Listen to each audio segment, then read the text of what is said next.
The poor girl only had $50 for a blind date. The single dad CEO at the next table watched her, and paid for the entire dinner. Hook 2. But what happens when hope walks in, only to face heartbreak? The restaurant buzzed with the quiet murmur of weeknight dinners, soft music playing, glasses clinking gently, silverware tapping porcelain. Candlelight flickered from the center of each table, casting warm shadows against deep wooden booths and navy moire linens. It was not a five-star place, but it was the nicest Haley had ever been to on a date. She stepped inside hesitantly, the bell above the door chiming, as if announcing her arrival a little too loudly. Her hands smoothed the sides of her dress, a vintage piece, pearl-colored, fitted at the waist, the fabric just beginning to fray at the edges. It had belonged to her mother. She had only worn it once before, years ago, to her college graduation. Tonight, it felt like armor and hope, all in one. She had curled her blonde hair that afternoon in her tiny apartment, applying a little makeup she barely had money for. Her lips were a soft pink. Her nerves, however, wore no disguise. A hostess approached with a polite smile. "Reservation for Haley," she said, her voice firmer than she felt. "Right this way." She followed the woman to a small table by the window. The light above it glowed softly. It felt like it was waiting for something to happen. Haley sat with care, her purse clutched in her lap, her knees drawn close beneath the table. She glanced once at the time, 6:45 p.m. She was 15 minutes early. Good. She needed time to breathe. Maybe, just maybe, this time will be different. She scanned the room, pretending to look casual, but her eyes landed on the entrance every few seconds. She had met him on a dating app. Aaron, he had seemed kind, thoughtful, not pushy. His messages were short, but sweet. When he had suggested this place, she had hesitated at first, then said yes. It had taken her months to say yes to anyone. Years, if she was honest with herself. At a table not far from hers, a man in a charcoal gray suit stirred a glass of scotch. His posture was relaxed, but his eyes weren't. Ethan Blake had just left a long meeting, one of many lately, but the tension from his day had not followed him into this moment. Instead, his gaze settled on the young woman near the window. She had walked in with so much hope, and just a little trembling. Something about her reminded him of the past, of when he used to believe things could begin with a look across the table. 15 minutes passed. Then 30. Haley shifted in her seat. She checked her phone again. No messages. She scrolled through the last one he had sent earlier that afternoon. "Can't wait to see you tonight." She smiled at it again, as if trying to remind herself it had been real. At 7:15, she sent a quick message. "Hey, I'm here. Just checking in." Still nothing. She waited. Looked up each time someone walked in. Tried not to fidget with her napkin too much. At 7:30 she called. It rang once. Voicemail. A server approached her table gently. "Miss, would you like to go ahead and order something? We're starting to fill up." Haley blinked. "Oh, I'm actually waiting for someone.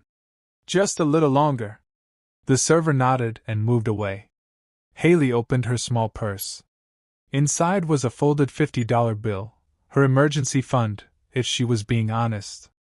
She had not planned on ordering much, maybe tea if she absolutely had to, but she had hoped the man would arrive and offer to share a meal. She had hoped for something more than this. Her phone buzzed. A message. She opened it. "Wow, you actually went. I was just messing with you. Sorry, but you're not really my type. Not worth the Uber." Another message came in right after. "You seem nice, but seriously, you thought I was actually coming?" The screen blurred. She blinked hard, forcing back the sting. Her jaw tightened. She could feel people around her, couples laughing, waiters moving, glasses clinking, but it all turned to static. Her fingers curled around her napkin. She refused to cry. Not here. Ethan, still seated nearby, caught the moment she put her phone down. He had not heard the words, but he had seen enough. He saw the color drain from her face. He saw the way she straightened her spine, like it was the only thing holding her up. And he saw the familiarity in it all. Because once, long ago, he had waited, too. Not for a girl to show up, but for someone to believe he was enough. Haley sat still for a long moment, fingers trembling around the napkin in her lap. Her face was pale, her eyes dry but glassy. There was a tightness in her posture that said she wanted to vanish, to fold herself small enough to slip through the cracks in the tile floor. Ethan watched from the next table over, saying nothing. He had not meant to linger after dinner, but something about the girl by the window had drawn him in from the moment she arrived. There was a specific look in her eyes, something between bravery and fear. And now, there was only the quiet ache of disappointment spread across her face like a bruise.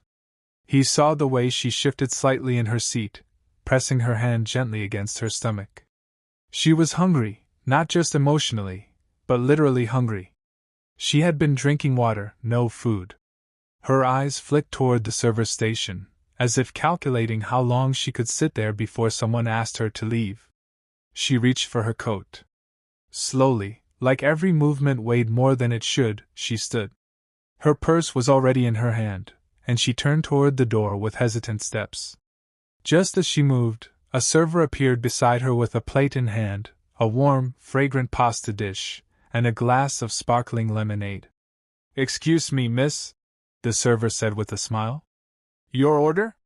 Haley blinked, confused. I didn't order anything. It was taken care of," the server said. "Someone requested it for you, and your tab has been covered." Haley froze. Her brows furrowed as she looked around, uncertain. Her first instinct was fear. Was this some kind of joke? Another cruel trick? Then a voice came from just behind her, calm and low. "It's not charity," Ethan said. "It's a reminder. You deserve to eat, even if the world tries to tell you otherwise." Haley turned, startled.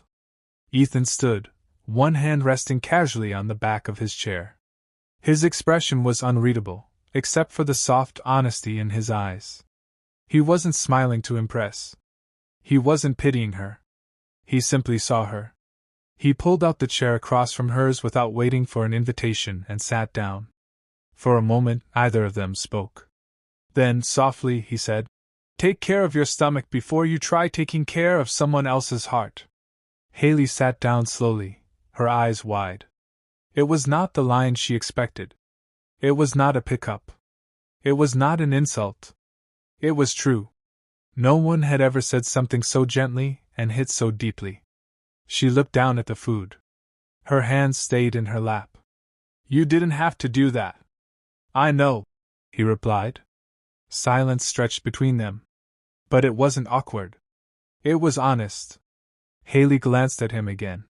He looked expensive, the kind of man she would never expect to sit across from her voluntarily.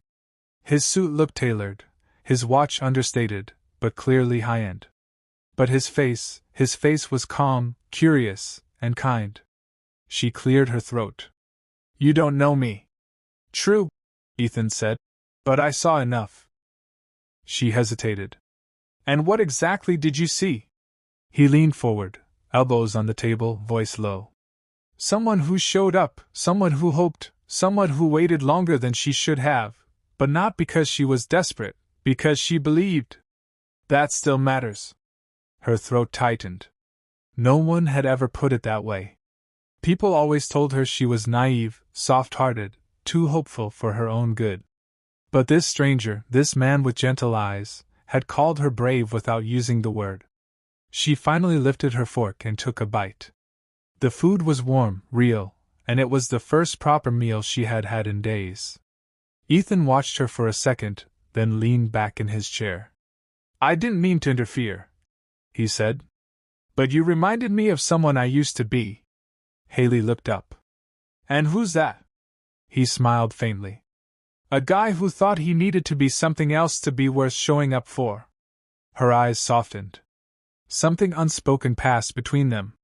A small flicker of understanding, of recognition. She still felt small, still felt out of place. But somehow, with him sitting there, not pitying her, not mocking her, it felt like she was allowed to exist at that table, to eat, to breathe, to be seen. Haley sat still long after the dinner had ended. The plate in front of her was empty, but the weight in her chest remained full. Full of things she hadn't said and didn't know how to. When Ethan stood to leave, he simply slid a small card across the table without pressure or expectation. "I come here often for coffee, not company." She looked up at him, eyes still a little guarded. He gave a small nod, more of understanding than farewell, and left. A week passed. Classes, work, library shifts, late night studying. Haley tried to shake the evening from her mind, but his words lingered. Not just the ones he said aloud, but the ones he didn't. She hadn't expected him to see her so clearly, and even more, to respond with kindness without asking for anything in return. It was a quiet Thursday morning when she walked into a cozy cafe tucked between the community college library and the bookstore. It was the kind of place she stopped by only when her budget allowed, usually for a plain black coffee and the free Wi-Fi. She was fumbling with her worn coin purse at the counter when a familiar voice reached her ears. "Make that too," Ethan said to the barista. "She looks like someone who might need oat milk today." Haley turned, surprised to see him seated in the corner, laptop open, sleeves rolled up, the same calm smile on his face. "You remembered my name," she said softly as she sat down with the cup he handed her. "I remembered your courage," he replied. "Name was the easy part." She blinked, unsure how to answer, but the words warmed something small and tired in her. They sat in a comfortable quiet. The morning sun filtered through the windows, drawing soft gold streaks across the table. The air smelled of cinnamon and roasted beans. It was the kind of space that invited conversation, but only if it came naturally. "You work around here?" she asked eventually. He nodded. "Sometimes. This place is close to one of our product research partners." Haley gave a polite smile, unsure what more to say. Ethan leaned back slightly. "You know, I completely botched our last campaign. We tried to push a new toddler snack line, and the slogan ended up sounding like we were promoting chewing gum for babies. It wasn't our proudest moment." Haley let out a small, genuine laugh. He continued, sharing how a food influencer roasted them online, complete with a meme that went viral. He recounted it not with arrogance or self-deprecation, but with the kind of humor that comes from someone who had learned not to take failure personally. Haley relaxed. No pity, no questions about her past.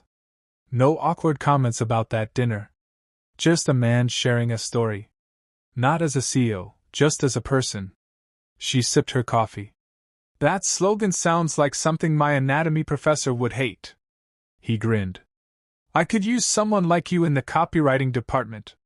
She raised a brow. "I'm a broke nursing student, not a branding expert." "Exactly," he said. "You read people better than the marketers do." They chatted for a while about coffee preferences, about weird childhood snacks, about how she once tried to cut her own bangs with safety scissors. The lightness of it surprised her. When she stood to leave, she expected him to say something to extend the moment, but he just smiled, nodded, and let her go. No pressure, no invitation, just respect. And as she walked away, Haley realized she was smiling again, not because someone had rescued her, but because someone had listened, and remembered, and laughed with her. The conference room was modest, but thoughtfully arranged, with white folding chairs facing a screen where colorful slides showed cartoon vegetables and smiling toddlers. A long table in the back offered fruit cups, granola samples, and boxed smoothies, all labeled with the company's name, Blaine Organics. Haley sat in the third row, notepad in her lap, pen poised. She wore her light blue scrub top under a simple cardigan, her hair pulled back in a low bun. Around her sat young mothers, a few pediatricians, and a couple of curious nutrition students. It wasn't often she got to attend events like this. She usually couldn't afford the time or the registration fees, but Ethan had texted her a week earlier with a personal invite and a waived fee. "Thought this might align with your studies. No pressure." So she came. The presenter introduced the topic: early childhood nutrition, food safety, and allergen awareness in store-bought products. As the slides continued, Haley raised her hand twice. Once to ask about preservative levels in toddler snacks, and once to point out a discrepancy in the allergy labeling system. Both times, the speaker paused, surprised. "That's a great question," he said after the second one. "And a really sharp observation." Ethan, standing near the back in a navy blazer, watched quietly. He had seen plenty of ambitious interns, sharp employees, and confident experts. But there was something rare about Haley's voice. She wasn't trying to impress anyone. She just cared. She asked questions like someone who would one day be in a position to save a life because of them. After the workshop, while others milled around the snack table or handed out resumes, Haley slipped out quietly, heading toward the library down the block. She loved this library. It was warm, tucked between two office buildings, and had a quiet study room with a view of a tiny garden. She had always thought it looked like a secret place for people who were trying to grow, just like the plants outside. She didn't expect to see Ethan there, but when she pushed the glass door open, there he was, standing by the children's reading corner, holding the hand of a small girl in a yellow sweater dress. Haley blinked. Ethan looked up and smiled. "Hey," he said, gently shifting the little girl behind him. "Wasn't sure I'd see you here." "I, just came to return a few books," she replied, holding up the small stack in her arms. Her eyes drifted to the child, who was now peeking out from behind Ethan's legs. "This is Lily," he said softly. "My daughter." Haley's eyebrows lifted slightly. Ethan's voice shifted, softer, more careful. "She's 3, a little shy at first." Haley crouched slightly, offering a small smile. "Hi, Lily." The girl blinked up at her, hesitant. Then, slowly, she stepped forward, her tiny hand reaching out to touch the hem of Haley's cardigan. "She's pretty," Lily said to no one in particular. Haley chuckled. "You're very pretty, too." There was a pause. Then Lily leaned close, sniffed the air near Haley's shoulder, and whispered, "She smells like Mommy." The air stilled. Ethan's expression froze. His breath caught, just barely, the kind of silence that cracked with memory. Haley stood still, unsure, the weight of the child's words sinking into the space between them. She glanced at Ethan, his face unreadable, but his hands, gripping Lily's small shoulder, were shaking. Haley knelt again, level with the child. Her voice was gentle, careful. "Well," she said softly, "that's a big compliment. Your mommy must have smelled like kindness." Lily nodded solemnly. Ethan looked away, his jaw tightening ever so slightly. He blinked twice, then cleared his throat. "Okay, sweet pea," he murmured. "Let's go pick a book." Lily ran off toward the picture books. Ethan stayed behind for a beat, his eyes still slightly unfocused. He turned to Haley. "She passed 2 years ago," he said quietly. "Lily doesn't usually say that." Haley nodded, understanding more than she could put into words. "Children remember more with their hearts than their heads." He looked at her, then really looked, and for the first time, something in his gaze was not guarded, just open. It started with shared moments that never felt like obligations. Haley stopped by Ethan's office once a week, sometimes just to drop off freshly annotated documents from his latest research on toddler nutrition. Other times, she stayed a little longer, sipping tea in the corner, while he reviewed slides for an upcoming product pitch. She had a way of catching inconsistencies, of asking the kind of questions that real mothers would one day ask about the labels. Ethan appreciated her insight more than most consultants he had ever hired. But it wasn't just work. It was her presence, quiet, thoughtful, never demanding, that made those moments linger. On Tuesdays and Thursdays, when his nanny had class or emergencies, Ethan would call Haley, not as a last resort, but because Lily seemed to respond to her in a way that eased the edges of their routine. Haley would pick her up from daycare, braid her hair before bed, and always read 2 books. Never 1, never 3. It became something unspoken, but familiar. Haley never asked Ethan about his past, and he never pushed her about hers. There was no confession of feelings, no grand romantic gestures. But when she laughed, he found himself watching too long. And when he stayed up late working, he'd sometimes draft a message just to tell her something silly Lily had said, but delete it before sending. It was fragile and real. Then one evening, the line between help and something more blurred. Lily had a low-grade fever. Ethan had stayed home from work, juggling Zoom calls with thermometers and lukewarm soup. By 4 p.m., he was exhausted. At 4:30, Haley showed up with a small canvas bag and a gentle knock on the door. "You didn't sound okay on the phone," she said simply. He let her in. The house smelled faintly of lemon and medicine. Lily lay on the couch under a thin blanket, her cheeks flushed. She opened her eyes when Haley approached and reached out wordlessly. Haley sat beside her, ran a cool hand across her forehead, then pulled something from her bag. A soft towel, soaked in an herbal compress, wrapped in wax paper to keep it cool. "She used to love this at the hospital," Haley said. "A little lavender helps the head and the heart." Ethan watched as she pressed the towel gently against Lily's forehead. Lily let out a soft breath and closed her eyes. Minutes passed. Haley hummed under her breath, the softest lullaby. Then she began to sing, so quiet it might have been mistaken for just breath. Ethan froze. He knew that song. He hadn't heard it in almost 3 years. It was the lullaby his wife used to hum when Lily was still small enough to sleep in their bed after a bad dream. A gentle melody from a folk tune, altered with nonsense lyrics and a line that always made Lily giggle. "The moon wears socks when it's cold at night." Haley sang it word for word. Ethan's knees gave slightly, and he sank into the armchair behind her, his breath shallow. He didn't interrupt. He didn't move. But the tears came, unstoppable and sudden, years of holding back, of keeping everything neat and manageable. Haley's voice trembled for half a beat as she noticed, but she kept singing. When the song ended, she looked over her shoulder.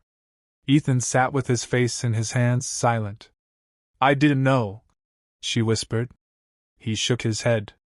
"You couldn't have." A long pause stretched between them. "She used to sing that every night," he said hoarsely. "I thought Lily had forgotten." Haley looked down at the little girl, who now slept peacefully in her lap. "Children don't forget love," she said. "They just wait to hear it again." He nodded slowly. No declarations, no confessions. But when Haley gently placed a blanket over Lily's legs and leaned her head against the back of the couch, Ethan didn't move. They sat like that for a long time, one man, one woman, and a sleeping child, without naming what they were becoming, but it was already there. 3, not separate anymore, just quietly becoming one. The letter arrived in a plain envelope with the name of the scholarship committee printed neatly at the top. Haley stared at it for a full 5 minutes before tearing it open with shaking hands. She read the first line once, then again, then a third time before letting out a breath she hadn't realized she was holding. Full tuition, 1-year program, pediatric specialization, out of state. It was everything she had worked for, everything she had quietly hoped for on nights when the world felt too heavy and the future too far away. But instead of elation, her chest tightened, because it meant leaving. Leaving the quiet warmth of Ethan's kitchen, leaving Lily's bedtime stories, leaving the strange, steady rhythm of something that felt almost like a life. She waited 3 days before telling him. They were at the park, Lily chasing soap bubbles while Haley sat beside Ethan on a bench, the letter folded neatly in her coat pocket. "I got the scholarship," she said softly. Ethan turned to her, eyebrows raised, smile immediate. "Haley, that's incredible." She nodded, eyes fixed on the ground. "It's in Oregon. Starts in August, 1 year." The wind rustled through the trees, scattering golden leaves across their feet. Ethan was quiet for a moment. Then he said, "You should go." Her eyes snapped up, surprised. "You think so?" He nodded. "You earned it." "But what if—" She swallowed. "What if you think I'm just leaving when things get good? Like I used you for stability and now I'm walking away?" Ethan's face softened. He shook his head slowly. "Loving someone," he said, "doesn't mean holding them. It means not clipping their wings. The words landed deeper than she expected. They settled into places inside her that still feared abandonment, still believed she had to prove her worth by staying. Haley blinked fast, then turned away, watching Lily chase a bubble that floated just out of reach. She left in early August. The night before her flight, Ethan invited her and Lily to dinner at his place. They ate pasta by candlelight, Lily insisted, and made a paper chain of days. Until you come back. One link for each week. When it was time to leave, Haley knelt down to say goodbye to Lily. But before she could speak, Lily threw her arms around her neck and whispered, "You're not going far. Daddy says hearts don't care about distance." Haley closed her eyes, pulling the little girl closer. It was the kind of goodbye she had never had before. One without guilt, without fear, just love. She looked up to Ethan, who stood by the door, hands in his pockets, eyes unreadable, but warm. No promises, no. Wait for me. Just a silent understanding. That's something real could survive the space between. That love, in its truest form, doesn't demand proximity. Haley cried that night, not because she was being left behind, but because for the first time, she was being let go without being let down. The community hospital looked almost exactly the same. Sterile walls, soft beeping monitors, nurses and sensible shoes rushing between patients.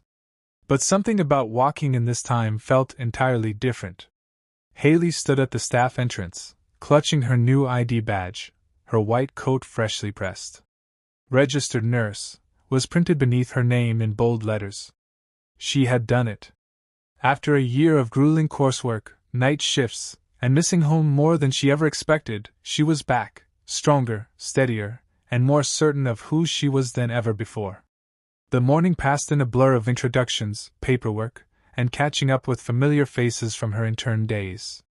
Just before lunch, a nurse handed her a sleek white envelope. "There's an event this afternoon. You're invited," she said with a wink. The invitation was simple: elegant product launch, her first spoon. A celebration of nourishment, dignity, and second chances. Location: rooftop garden, Blake Nutrition Company. Time: 3 p.m. She knew instantly who it was from. At exactly 3 o'clock, Haley stepped out of the elevator into the rooftop garden, an airy space lined with flowering herbs, hanging lights, and rows of white chairs. A long table in the center displayed pastel-colored packaging, each box marked with the same soft script. "Her first spoon, for the women who stayed hungry to feed hope." Haley stopped in her tracks. Her throat tightened as she looked at the design. It was subtle, but the silhouette on the side of the box, a woman cradling a child close, a spoon in her other hand, was unmistakably familiar. Ethan was standing near the podium, speaking to a small crowd of investors, staff, and press. His voice was calm, focused, but when his eyes met hers across the rooftop, the corners of his mouth lifted just slightly. He finished his speech, shook a few hands, then walked directly toward her.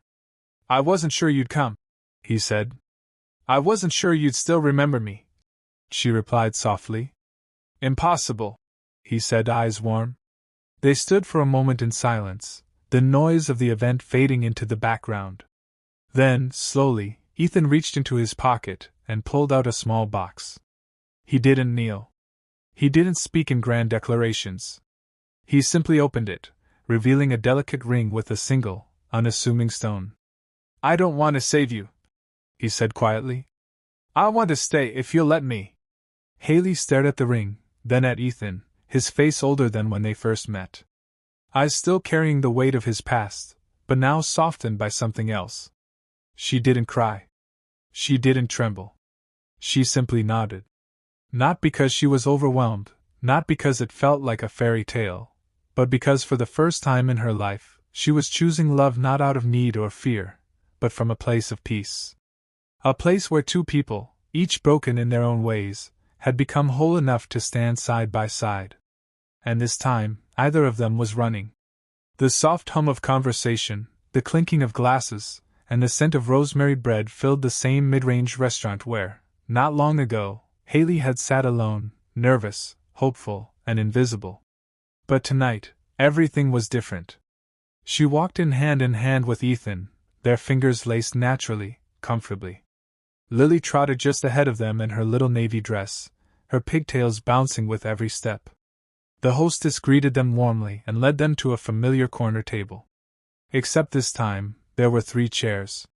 Ethan pulled one out for Haley, then helped Lily into hers. No separation, no silent observing from afar, just one table shared. Haley looked around the space. The same soft lighting, the same polished wood, even the same server who had once gently asked if she'd like to order. It was surreal. Ethan handed her the menu with a playful smile. "Order everything you want," he said. "Tonight, we eat for the girl who waited 45 minutes and still believed someone would show up."